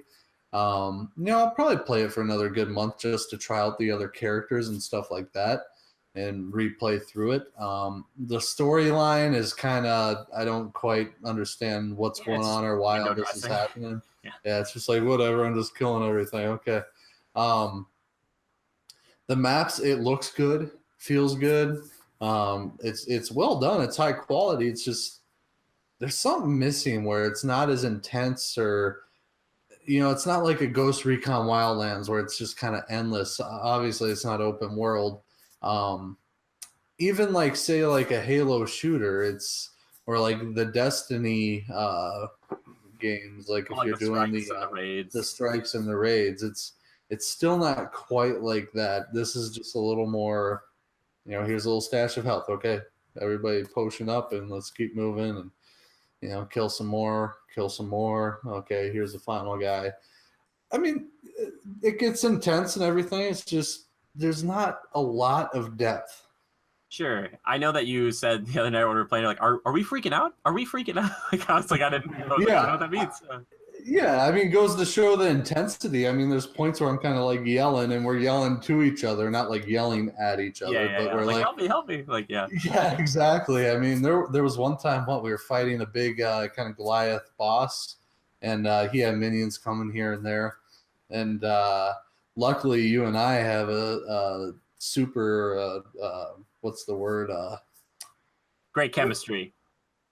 Well, yeah, but what do they call the special ability? I guess special ability, like your whatever. Career skill or whatever. Yeah, career skill. There you go. Just to be more technical about it, but we both had one that was able to knock him down and stagger him, so it gave you a chance to really do some damage. So we had him down to a tick, and I think everybody went down except for me and the torch lady, and she went to go heal up, and I'm down there alone. Luckily, you were my eyes and ears, but I mean, that was a moment of like, I actually sat up from the couch and I was sweating a bit, So it does, it gets you engaged pretty well. It's much more fun to play with friends. Yes. And I just don't think it has the legs to bring you back over and over. I think one of the problems that it does suffer from is the randomized loot. And so you're going to want some certain things, and you can craft them kind of eventually, but a lot of the stuff you get is just like, hey, you're using this character, you're going to get probably 3 weapons or 2 weapons and a trinket or whatever else for them, and you don't know what it's going to be, and you usually have to just break it down if you don't like that style. Mm-hmm. But yeah. I think the complexity is derived from harder difficulties where it's like, all right, Joe is going to be the crowd control guy. That's all he's going to do. Like, he's going to be really good at killing the horde. Levi's going to be our armor piercing, like going for like those really heavy ones like that. And then I'm going to come in with my witch hunter and I'm just going to snipe the specials. Like, that's all, that's like our focus for the most part. Because that's where I think it gets a little crazier. Because I was playing with the Bright Wizard and I got like a flamethrower. It's called like a flamestorm staff. And you can like charge it up. So you can shoot out like little flames, or you can just like charge it up and then just shoot like a pure just like flamethrower into a crowd, and as like a horde comes at you and you have that, it feels so good. It's like a dwarf's got like a cannon that does the same thing, so we're both just like, it was just like a rat barbecue, and it was like, oh, it's just mindless and kind of fun, but also you have to be pretty engaged at the same time. So I don't think I would play it by myself. I did, and it's not as fun. It's still enjoyable, but yeah, you're right. It's way better to play with at least one friend, if not 3. Because it definitely reminds me of like multiplayer Destiny, multiplayer Monster Hunter. Yeah, well, it's like that, or Joe brought up Ghost Recon. That game wouldn't be like as fun. Battlefield 3, I don't know. Yeah. There you go. I'll say I've been doing the same thing pretty much as you, Joe. Just playing some Vermintide and watching some shows here and there. What are you watching right now? I've been watching Brooklyn Nine-Nine. I know some people are kind of like really love it or kind of hate it. it does feel like the Andy Samberg show, and he is a producer, and a lot of the show is derived of like him making a lot of jokes. And they do this thing where they'll do like slow motion, like them walking in something stupid. And in this last season, they've done that like 3 or 4 times. I'm like, all right, I get it, but this isn't like Lonely Islanders or whatever, man. Like, don't overdo your shtick. Yeah, it's very much like if you like The Office or like Parks and Rec, and it's like that, but it's not as funny. I'm sorry, it's just not. Like, there's some things I like about it, but it's not.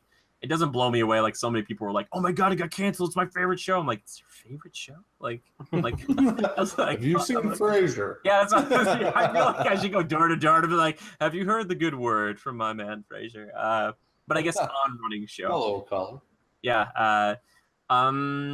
By the way, I restarted. I'm only going to watch the episodes 1 and 4 of it, but they're doing the next season of Castlevania on Netflix, and Dracula and stuff. And the animation in that first episode, I just rewatched it last night for fun, and it is incredible. So if you like anime or you like Dracula and you like really good hand drawn stuff, check out the first episode and the 4th episode. There's only 4 episodes. The 2 in the middle, can't recommend them. They're not great. That's what I've been watching besides Mission Impossible, which I've been wanting to go back and watch all. Anyway. Let's wrap it up, guys, with a little community feedback and questions. All right, this is a good one, I think, for you, Joe, but obviously Levi, too. Do you ever have fun evaluating movies where you really shouldn't be rooting for the main character? Films like Grease, School of Rock, Love Actually, all have sort of bad messages, but are well-liked films. Is this the case for any of your loved films, and what do you think about films like this in general? So I thought, like, at first, I was like, Joe, this is not necessarily, like, a message, but you really like the first Alien, and I bet you were kind of rooting for the Xenomorph to, like, win the day, where you're like, he's doing so always, well, you know? Always, every time. That's a tough question, where I'm rooting for somebody that isn't the main character. I'll say this, I rewatched Aliens recently, does not hold up super well. No. It doesn't. They all just stand still. And like I had my buddy, my workout buddy, he said that to me without being prompted. He's like, they don't move much in that movie. And I'm like, you're right. It's a lot of people who are like hanging out of the wall and someone will walk past and then they'll be like, and I'm like, it's like, okay. Like Covenant got that right. The movement of the Xenomorph was great. I just watched something too randomly that was talking about that game too. Aliens Extinction or something. There was like a broken Marines? Yeah, no, maybe there was like a broken code or something where the aliens just like walk back to you and they're just like, "Hi there." It was a tether problem in that game that someone tried to fix. Yeah, Grease is a good one because like nowadays that movie would not fly because that movie at the end it's like Olivia Newton-John is like, I will be this crap, like kind of not crappy, but what is she? She completely turns from like being the nice girl and herself into like a sex symbol just to get this guy. And then she's like, but you got to shape up if you want this, but you got to shape up. And it's like, that movie would not fly today. People would be like, how dare she give up on who she really was? And it was just fun. I mean, that makes like perfect sense. Like that movie wouldn't do well today, but back then it was very much like, what? It's like, okay. I'm trying to think of other ones, like, because I think I go right to like villains. But Star Wars, Jar Jar Binks. Wait, you root for Jar Jar? Yeah, sure. Why do you? God, no. That's a hard question. Oh, I know one. One of my favorites, Ferris Bueller's Day Off. He's a villain. He is such a villain in that film. He's a kid who's skipped out on school like 9 times, and like the whole movie is about a principal who is like just trying to like bring this kid to justice, and the kid gets off scot-free no matter what he does ever, and everybody loves him except this one guy who hates him. And it's so funny because you root for him because you're like, oh, don't get caught, don't get caught, don't get caught. And he's like in a parade, and you're like, today that would not fly. You'd be found out. You'd be like, yeah, YouTube's got like 3,000 videos of you, like clearly there. Be like, that's not me. That's not me. That's I have a twin brother. He's adopted. Oh, that too. Yeah, or Jurassic Park maybe. But the villains are the humans, so I don't really cheer for them. Yeah, the Jurassic movies are ones where sometimes in certain situations, not with I don't hope for oh my god, Alan? Yeah, I don't hope for Alan to get eaten, right? But in most other situations, I'm like, come on, Velociraptor, one tooth into him and you got him. Come on. Yeah, for sure. I root for the dinosaurs, which Are they really the villains in that movie? Not really. No, It's they're the not. humans. Yep, they are. So Levi, you're rooting for the humans to survive, when in all reality, it's their fault in the beginning. So, Levi, you can't think of any where you're like cheering No. for. I was Not trying off to think the of top of my head. like human based, maybe like Liar Liar. I always think of like comedies, or like, is Billy Madison? Is he a bad? He's not a bad guy, I guess. He's just an idiot. Happy Gilmore's kind of the same way. I was trying to think of like my favorite old comedies. Yeah. Liar Liar might be the one where you kind of root for him because he is a bad guy learning to be a good guy. For people who don't know, it's maybe Jim Carrey's best personally for me, where he is a lawyer that is forced to not tell a lie for 24 hours. And one of the best bits is that he beats himself up in a bathroom and describes to the judge who beat him up, or the look of it. He's like a tall, he's like 6 foot, whatever, scraggly, like brown hair. He like just describes himself, and they're like, "Oh God, we'll find this guy," and he's just like, "Yep," it's a very good bit. And he says in the bathroom, so a guy comes out, just looks at him. Jim Carrey's like, "I'm kicking my ass. Do you mind?" I don't think I've ever Carrey. seen that full movie. Oh, dude, it's so good. The pen, the royal blue. Yeah, really great. Super good movie. Also, one of the best parts, last one. His secretary tells him about this lawyer that gets this burglar like $6,000 or $7,000 for falling through a skylight and landing on some knives with somebody else, and that the burglar got like $6,000 or $7,000. And after that story, she's like, "Is that justice? Like, what would you have done?" And like Jim Carrey like looks at her, he's like, 7. I would have got him 10. Like he's like, so he's just like, I'm a lawyer, man. That's what I would have done. I would have got the money. I miss Jim Carrey. Well, he's still around. He just makes scary movies now. Scary and serious movies. It's like, ooh, What? yeah, he makes serious movies now. He's much more more Yes. political and much more like introspect and everything. Well, thank you to Give me an example. the last movie he was in. I don't know. I just saw it like pop up somewhere. He's got like a beard and it looks scary. And Oh yeah, for sure. Yeah. Hold on. Godzilla. Is he an enemy? Is he a bad person? Are you rooting for him? He's like a hero nowadays, but I do root for Godzilla. I just rooted for him to take out those humans in the last movie. I just get rid of that. Just get it.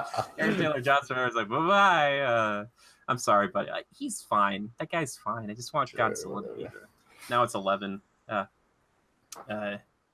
I think Ferris Bueller, though, definitely a villain film we're cheering. That's a good one, Jimmy. Yeah, thank you.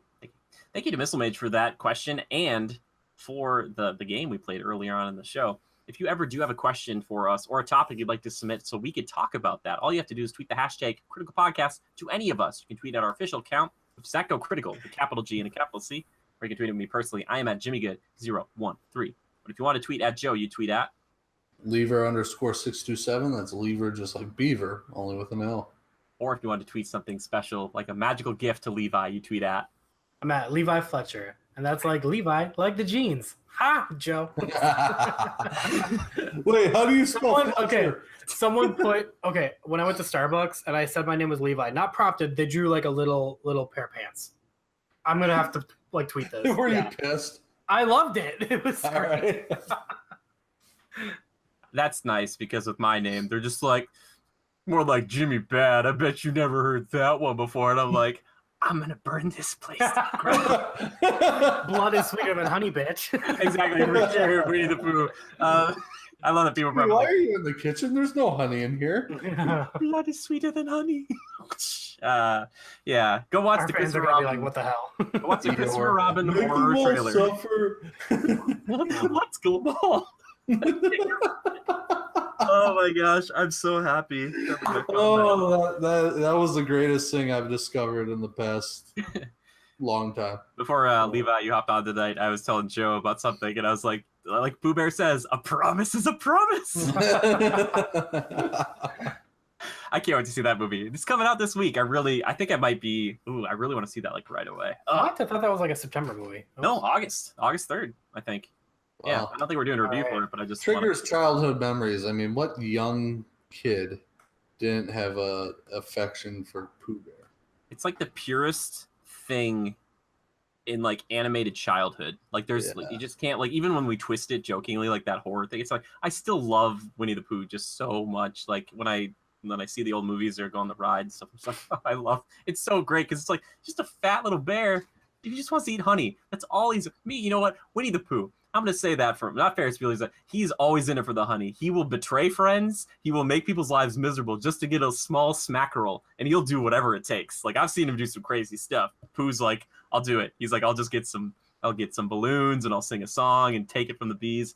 Oh man, I love that Pooh Bear. Anyway, we do stream here. We stream video games at twitch.tv/critical reviews. We do an RPG Monday, so if you want to see Dragon Age Origins, come hang out with us.